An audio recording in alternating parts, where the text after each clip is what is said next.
اللہ تعالیٰ نے حضور علیہ الصلوۃ والسلام کو بے پناہ اوصافات حمیدہ سے سرفراز فرمایا۔ حضور علیہ الصلوۃ والسلام کی ہر خوبی، ہر کمال ہی نرالا اور خوبصورت ہے۔ من جملہ اوصافات حمیدہ میں سے نبی کریم صلی اللہ علیہ وسلم کو ایک وصف یہ عطا فرمایا کہ حضور علیہ الصلوۃ والسلام بے کسوں اور بے سہاروں کو سہارا فراہم کرتے ہیں۔ حضور ان کا سہارا بن کے کھڑا ہوتے ہیں۔ جن کو کوئی بلانے والا نہیں، جن کو کوئی پوچھنے والا نہیں، جن کا کوئی مددگار نہیں ہوتا تھا، حضور علیہ الصلوۃ والسلام ان کی بھی مدد فرمایا کرتے اور حضور ان کے بھی ساتھ کھڑے ہوا کرتے تھے۔ یہی وجہ ہے کہ پھر ماڑے اور کمزور لوگ وہ حضور علیہ الصلوۃ والسلام کے پاس آ کر کے اپنی حاجتیں اور اپنے دکھڑے رکھا کرتے تھے۔ مسجد نبوی کا ماحول ہے، صحابہ کرام حضور علیہ الصلوۃ والسلام کے پاس حاضر خدمت ہیں اور حضور علیہ الصلوۃ والسلام سے عکس فیض ہو رہے ہیں۔ مدینہ کے اندر ایک خاتون تھی جس کا توازن عقلی کچھ ٹھیک نہیں تھا۔ وہ مسجد نبوی کے دروازے کے پاس آتی ہے اور آ کر کے حضور علیہ الصلوۃ والسلام کو اشارہ کرتی ہے۔ حضور علیہ الصلوۃ والسلام خطبہ چھوڑ کے اس بوڑھی خاتون کی بات سننے کے لیے تشریف لے گئے۔ عرض کرتی ہے کہ حضور جی میں نے آپ سے کوئی بات کرنی ہے۔ حضور نے فرمایا کرو۔ کہا کہ حضور ادھر نہیں کرنی۔ کہاں کرنی ہے؟ یہ جو باہر کھلا میدان ہے یہاں کرنی ہے۔ حضور علیہ الصلوۃ والسلام تشریف لے جاتے ہیں۔ وہاں کھلے میدان کے اندر کڑکتی دوپہر ہے، عرب کا ماحول ہے اور حضور علیہ الصلوۃ والسلام کا نازک بدن ہے اور اس کی بے مقصد سی باتیں ہیں۔ اس نے کوئی امور سلطنت پہ بات نہیں کرنی تھی، اس نے کوئی مسئلہ نہیں پوچھنا تھا، اس نے بس بے تکی سی باتیں کرنی تھی۔ وہ کہنے لگی حضور جی ان کو منع فرمائے نا، یہ مجھے پتھر مارتے ہیں، یہ بچے مجھے پتھر مارتے ہیں۔ اللہ اکبر، یار جن کی کوئی نہیں نہ سنتا ان کی مدینے والے سنتے ہیں۔ جب دکھڑے زیادہ ہونا، جب دنیا کے اندر کوئی سننے والا نہ ہو، پھر مدینے کی طرف منہ کر کے اپنے دکھڑے کہہ لیا کرو۔ مرنے کی طرف دیکھ نہ جینے کی طرف دیکھ، مرنے کی طرف دیکھ نہ جینے کی طرف دیکھ، جب چوٹ لگے دل پہ تو مدینے کی طرف دیکھ۔ جب دکھڑے زیادہ ہو جائیں، جب غم زیادہ ہوں تو مدینے والے کو ذرا سنا لیا کرو۔ اللہ اکبر۔ اعظم چشتی رحمۃ اللہ تعالی علیہ بڑی خوبصورت بات کرتے ہیں۔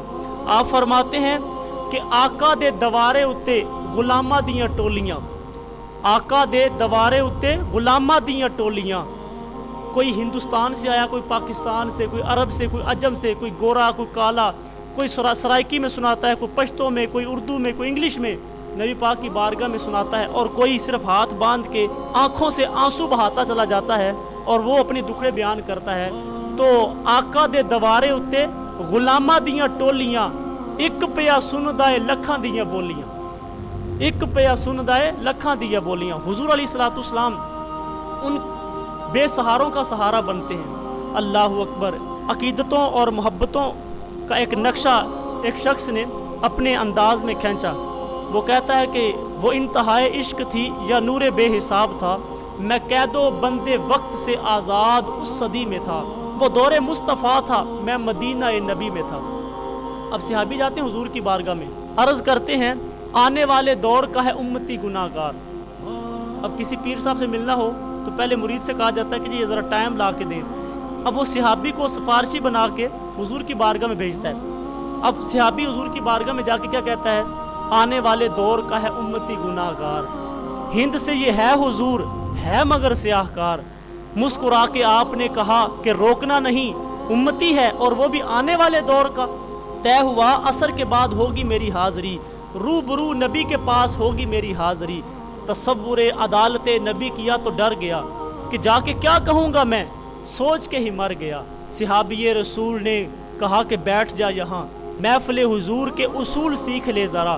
وہ بیٹھنا سکھا رہے تھے مجھ کو وہ کہ اس طرح، وہ چل کے بھی دکھا رہے تھے مجھ کو وہ کہ اس طرح۔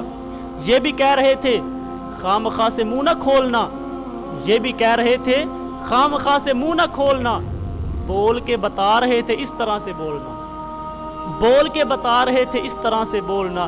وہ خوش نصیب لوگ تھے جو دور مصطفیٰ میں تھے، فضا بھی خوش نصیب تھی، زمین بھی خوش نصیب تھی، نیا نیا کھلا کھلا سا نیلا آسمان تھا، پرانی طرز پر بنے نئے نئے مکان تھے۔ کچھ گھروں میں اونٹ تھے، کچھ گھروں میں بکریاں، پک رہا تھا جہاں میں کچھ جل رہی تھی لکڑیاں۔ اتنے میں اذان ہوئی تو رونگٹے کھڑے ہوئے، اتنے میں اذان ہوئی تو رونگٹے کھڑے ہوئے، دل کے جیسے کھل گئے ہوں تالے سب پڑے ہوئے۔ وہ آسماں کا راگ تھا، وہ دعوت بلال تھی، میرے لیے تو دعوت وصال و جمال تھی۔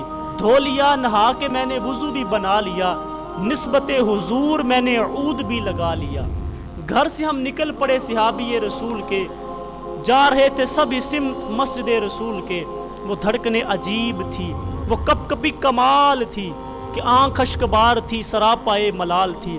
روح تھی کہ دید کی تڑپ تڑپ تڑپ تڑپ، دل میرا دھڑک دھڑک دھڑک دھڑک دھڑک دھڑک۔ ہر قدم پہ بڑھ رہا تھا شوق دید مصطفیٰ، ہر قدم پہ بڑھ رہا تھا شوق دید مصطفیٰ، اور ہر قدم پہ گھٹ رہا تھا فاصلہ حضور سے۔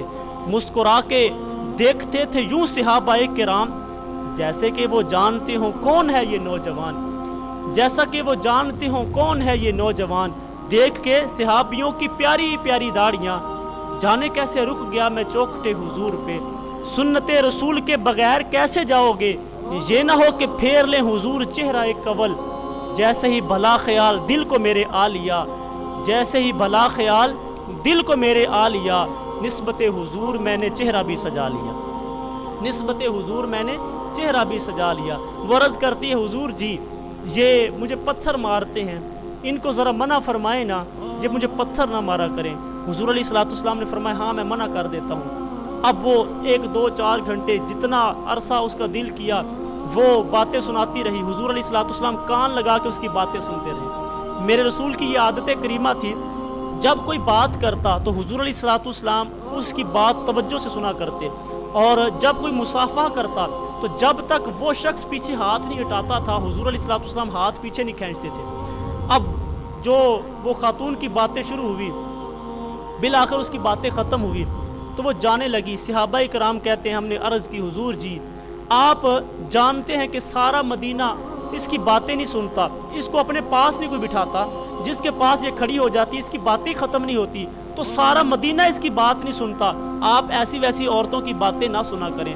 حضور علیہ الصلوۃ والسلام نے فرمایا اے میرے صحابہ، جس کی کوئی نہیں سنتا اس کی میں بھی نہ سنوں، جس کی کوئی نہیں سنتا اس کی میں بھی نہ سنوں۔ ایک تو ہی ہوتے ہیں میریاں آساں دا سہارا، دس کنوں کراں جے تینوں نہ کراں یاد۔ حضور علیہ الصلوۃ والسلام اس بڑھیا کو آواز دی، فرمایا اے بڑھیا جب دکھڑے زیادہ ہو جائیں، جب غم زیادہ ہو جائیں، مدینے کی جس نکر جس گلی کے اندر چاہے محمد عربی کو کھڑا کر کے اپنے دکھڑے سنا لیا کر۔ یہ ہے حضور علیہ الصلوۃ والسلام کی سیرت کا وہ خوبصورت حوالہ کہ حضور علیہ الصلوۃ والسلام ان بیچاروں اور لاچاروں اور بے کسوں کو جو ہے نا سہارا دیتے ہیں۔ ایک دن حضور علیہ الصلوۃ والسلام کے پاس 10 درم تھے، 4 درم کی حضور علیہ الصلوۃ والسلام نے قمیض خریدی، زیب تن فرمائی اور مجلس کے اندر تشریف لائے۔ ایک انصاری صحابی عرض کرتے ہیں حضور جی اللہ آپ کو جنت کی قمیض پہنائے، یہ مجھے نہیں عطا فرما دیتے؟ حضور علیہ الصلوۃ والسلام فرماتے ٹھیک ہے، حضور علیہ الصلوۃ والسلام اتار کے عطا فرما دیتے ہیں۔ حضور دوبارہ بازار کے اندر تشریف لے گئے، وہاں سے 4 درم کے اندر اور حضور نے قمیض خریدی۔ حضور واپس تشریف لا رہے تھے، راستے کے اندر ایک لونڈی وہ رو رہی تھی۔ حضور علیہ الصلوۃ والسلام نے فرمایا کہ تمہیں کیا ہوا؟ عرض کرتی ہے کہ میرے سردار نے، میرے آقا نے مجھے سامان لینے کے لیے بھیجا تھا 2 درم دے کے، میں لے کے جا رہی تھی تو راستے کے اندر وہ درم وہ پیسے گم ہو گئے ہیں، میں اس لیے رو رہی ہوں۔ حضور علیہ الصلوۃ والسلام کے پاس 2 درم تھے، حضور علیہ الصلوۃ والسلام نے اس کو عطا فرما دیے۔ اب وہ پھر رو رہی تھی، حضور نے فرمایا اب کیا ہوا؟ عرض کرتی ہے کہ حضور میں تاخیر سے گھر پہنچوں گی تو میرا آقا میرا سردار مجھے مارے گا، تو میں اس لیے رو رہی ہوں۔ حضور علیہ الصلوۃ والسلام نے فرمایا چلو میں تمہارے ساتھ چلتا ہوں۔ یار کس کے پاس وقت ہے، کس کے پاس فرصت ہے کہ ان غریبوں، بے سہاروں اور لاچاروں کے ساتھ جائے؟ حضور علیہ الصلوۃ والسلام فرماتے کہ میں تمہارے ساتھ چلتا ہوں۔ اب حضور علیہ الصلوۃ والسلام تشریف لے گئے۔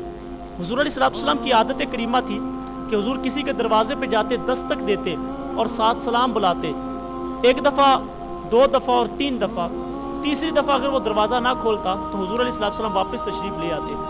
اب حضور علیہ الصلوۃ والسلام نے دستک دی اور سلام بلایا، اندر سے آواز نہ آئی اور نہ ہی دروازہ کھلا۔ دوسری دفعہ، پھر تیسری دفعہ، جب تیسری دفعہ حضور علیہ الصلوۃ والسلام نے دروازے پہ دستک دی، کوئی باہر نہ آیا تو حضور واپس مڑنے لگے تو فوراً دروازہ کھول دیا گیا اور وہ صحابی رسول کا گھر تھا، وہ فوراً باہر نکلے۔ عرض کرتے ہیں حضور جی یہ تو میرے بخت کہ آپ ہمارے پاس تشریف لائے ہیں۔ تو حضور علیہ الصلوۃ والسلام نے فرمایا کہ پہلے تو یہ بتاؤ کہ تم دروازہ کیوں نہیں کھول رہے تھے؟ میں نے 3 دفعہ دستک دی اور سلام بلایا، تم نے دروازہ کیوں نہیں کھولا؟ عرض کی حضور جی جب آپ سلام بلا رہے تھے نا، سلامتی کی دعا دے رہے تھے، تو ہم نے سوچا ہم 1 دفعہ نہیں، ہم 3 دفعہ حضور سے سلامتی کی دعا لیں گے، ہم جان بوجھ کے دروازہ نہیں کھول رہے تھے۔ تو حضور علیہ الصلوۃ والسلام سے عرض کرتے ہیں حضور جی ارشاد فرمائیں کیسے آج آنا ہوا؟ حضور نے فرمایا کہ یہ لونڈی راستے میں کھڑی رو رہی تھی تو یہ تاخیر سے پہنچی ہے، اس لیے میں اس کا سفارشی بن کے آیا ہوں، میں سفارش کرنے آیا ہوں۔ تو وہ صحابی عرض کرتے ہیں حضور جی آپ اس کے ساتھ تشریف لے آئے ہیں تو میں آپ کی آنے کی برکت کی وجہ سے میں اس لونڈی کو آزاد کرتا ہوں، میں اس کو آزاد کر دیتا ہوں۔ تو یہ حضور علیہ الصلوۃ والسلام کی سیرت کا خوبصورت پہلو ہے کہ حضور علیہ الصلوۃ والسلام ان بے کسوں، بے سہاروں اور لاچاروں کا ساتھ دیتے ہیں، اور یہی وجہ ہے پھر لوگ حضور علیہ الصلوۃ والسلام کے دامن کے ساتھ جڑتے چلے گئے اور آقا کریم علیہ الصلوۃ والسلام کی صحبت کے اندر لوگ بیٹھتے چلے گئے، کچھ ان کے خلق نے کر لی، کچھ ان کے کردار نے کر لی، مسخر ساری دنیا شاہ ابرار نے کر لی۔